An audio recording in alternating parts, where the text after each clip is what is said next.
Good morning and a warm welcome to your show, Sunny Mornings in San Diego. I'm your host, Melissa, and it's Thursday, November 20th. You'll be interested to know. 80 years ago, today in 1945, a tribunal in Nuremberg convened to publicly try major leaders of the defeated regime for crimes against peace, humanity, and the laws of war. The trials established a formal international standard for accountability, asserting that even heads of state could face justice and setting a precedent for future human rights protection. So now you know. And now, it's time for the Surf Report. Thursday at Tourmaline. This morning, it's looking clean with waves around 2+ feet. Conditions shift to fair by 8, then become choppy as the wind picks up to side shore at 6 miles per hour by 10.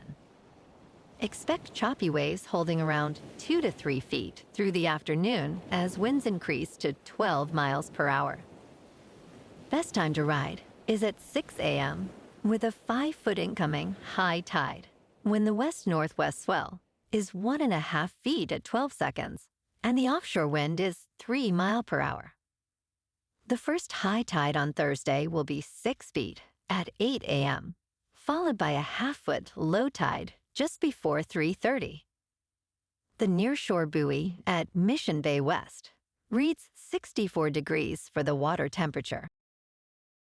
Conditions start off clean with waves in the range of 2 to 4 feet on Friday, gradually building to 3 to 5 feet throughout the day. Saturday sees a solid 4 to 6 foot swell, but choppy conditions develop in the afternoon due to onshore winds. Sunday brings the best surf with steady, clean waves reaching 6 to 9 feet, making it the standout day of the period. This morning, there's a slight chance of rain showers, and it feels like 56 degrees with 5 mile per hour wind.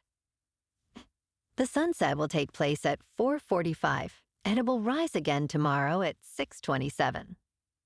It looks like we're in for a slight chance of rain showers before 4 p.m., turning into showers and thunderstorms, with a high around 63 and a gentle south wind at 5 to 10, gusting up to 20.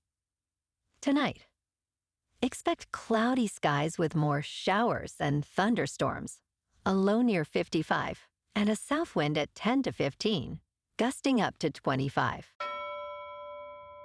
Looking ahead in the weather.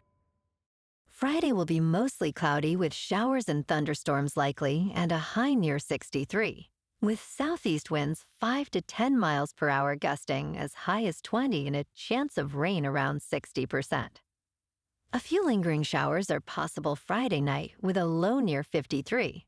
Then Saturday turns mostly sunny with a high near 66 and only a slight chance of morning showers before 10 a.m. Bonjour, food enthusiasts. This podcast is brought to you by Versailles Cafe and Pastries in Encinitas. Nestled on El Camino Real South, just north of Encinitas Boulevard, this cafe is a haven for culinary delights. Indulge in their amazing Eggs Benedict or their gluten-free crepes. You can grab a panini for lunch or just breeze on through to get your morning coffee. They are open every day from 8 to 5. So stop on by and don't forget to tell them Sunny Morning sent you. In local news, 2 of Tahoe's premier ski areas will not open as planned on November 21st due to stubbornly warm temperatures and lower than normal snowfall in the mountains. Vail Resorts announced that both Heavenly in South Lake Tahoe and Northstar near Truckee will not hit our originally targeted openings. Kirkwood remains on track for its December 5th opening, while other ski areas have also delayed their openings. However, colder temperatures and light storms have allowed resorts to begin making snow. Mount Rose has delayed its opening without a new date, while Sugar Bowl is on track for November 28th, and Palisades expects to meet its target of November 26th.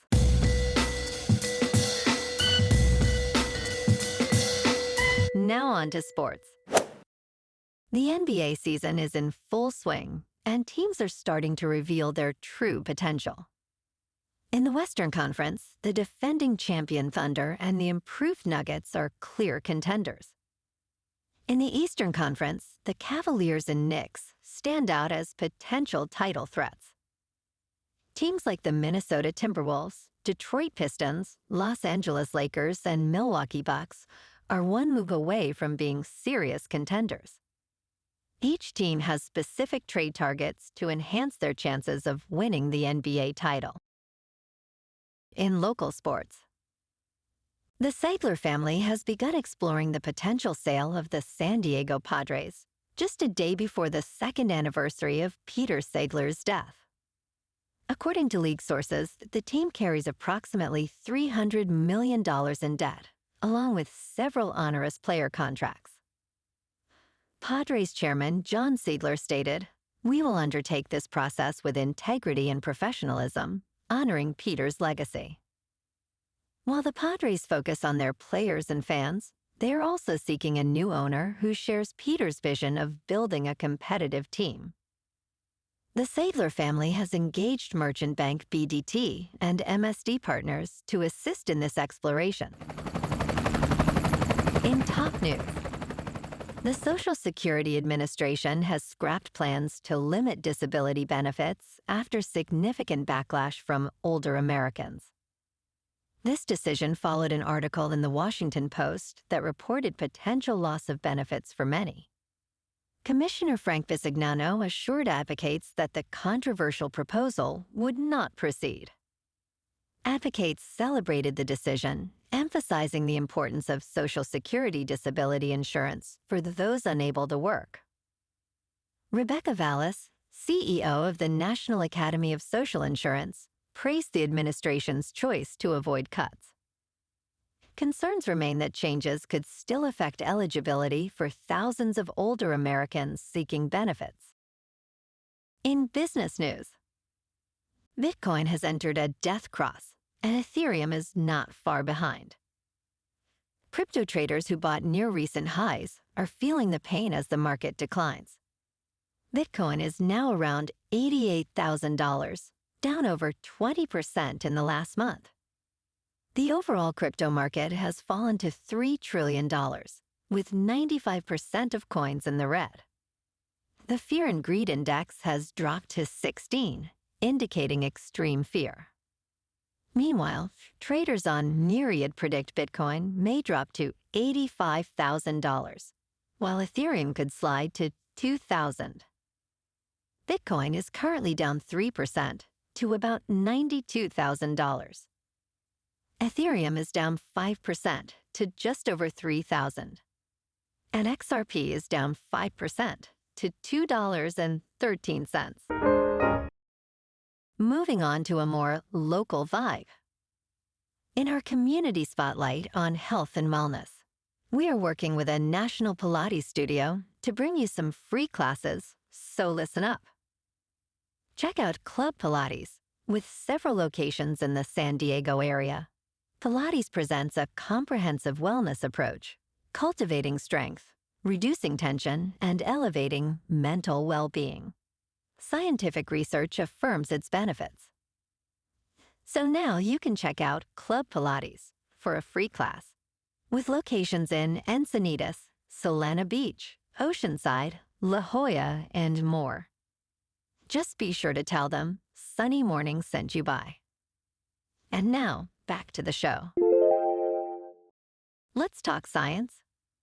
A tiny ape-like humanoid may still be living in plain sight, scientists says. Flores, Indonesia is the home of the scientific study of small humans. Retired Professor Gregory Forth continues to proliferate the hope of finding a living Homo floresiensis. His book spells out his multi-decade search for evidence of a continually living human-like species. The scientific community believes a small species of human known as Homo floresiensis once lived on Flores, Indonesia, around 50,000 years ago. Forth thinks these ape-like humanoids could still exist, evolution be damned. He has studied Homo floresiensis for roughly 40 years. Forth's hopes of a living Homo floresiensis were emboldened by the finding of fossils roughly 20 years ago. And